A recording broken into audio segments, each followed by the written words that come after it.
Il existe une douleur peu visible, mais profondément destructrice, celle d'avoir grandi avec un frère ou une sœur narcissique.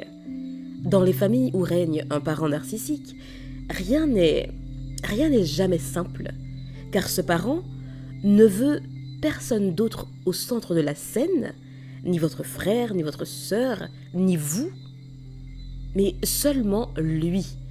Toujours lui et encore lui. Oui. Très souvent, ce parent isole ses enfants les uns des autres. Il installe la méfiance, crée la compétition, sème la jalousie. Il fait en sorte que chaque enfant soit dépendant pour l'attention, l'amour, la validation, enfin dépendant de son attention, de son amour, de sa validation. Et si l'un d'entre eux s'émancipe, s'il s'en sort, trouve un amour sain ou une stabilité financière, le parent narcissique viendra à se greffer à cette réussite. Il prendra la lumière sans jamais avoir aidé à l'allumer. Mais pour l'autre enfant, celui qui n'a pas su plaire, celui qui a résisté, ce sera la punition, humiliation, rejet, diffamation.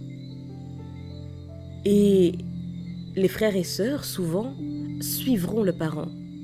Ils deviennent alors les prolongements de cette violence envers l'enfant qui n'a pas suivi à la lettre les injonctions du parent narcissique. Et du coup, ils deviendront des singes volants, comme j'en parlais dans le précédent podcast, des relais de manipulation, et même sans s'en rendre compte.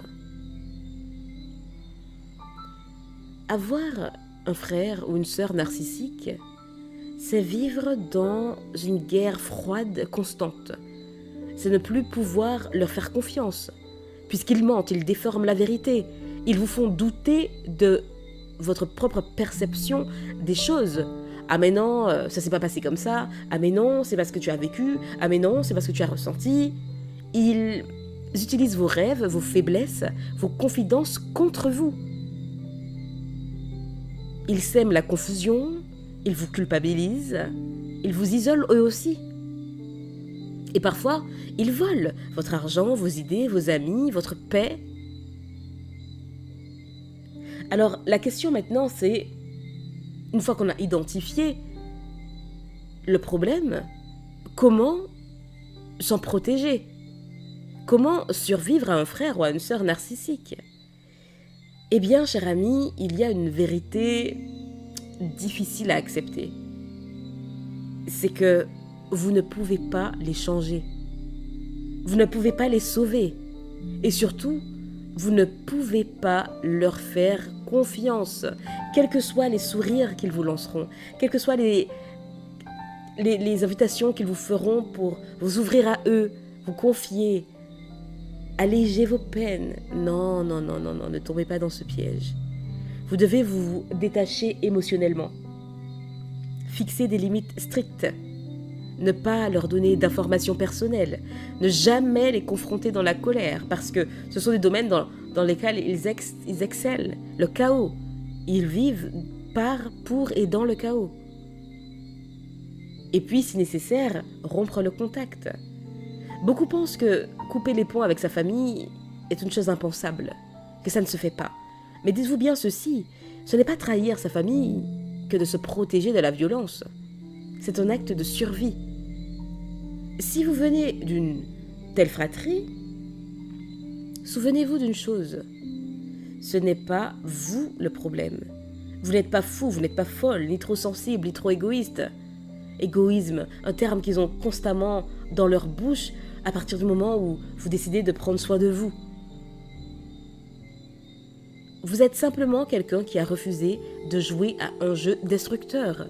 Et ça, c'est la plus grande preuve de force. Alors, continuez à honorer votre lumière, même si elle dérange. Continuez à choisir la paix, même quand on vous provoque.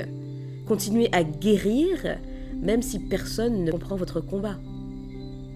Parce qu'au bout de compte, vous n'avez pas besoin d'une famille toxique de surcroît pour exister. Vous avez besoin de vous-même. Alors, cher ami, je vous dis à bientôt et d'ici là, imposez-vous.